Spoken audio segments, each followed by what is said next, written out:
Outro, então, tem duas regras.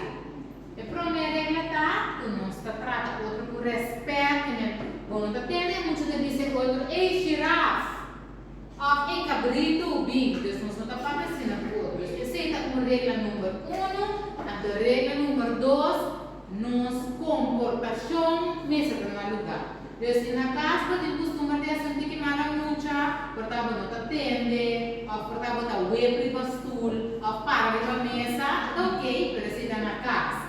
Aqui nada, nós está corda, nós temos que comportar. Então, duas regras, nós está trata outra com respeito e nós está comportar. Então, o importante, nós está só para ter fome. Não tem radiamento, não tem zundramento, nós temos para passar duche com o outro. Se tem algo que não te gusta, você vem visitar a mim, ou onde é líder não tem presente. O mecanismo líder mas também para ajudar, mas a intenção está para nós sentirmos na casa e passar fome. Deal?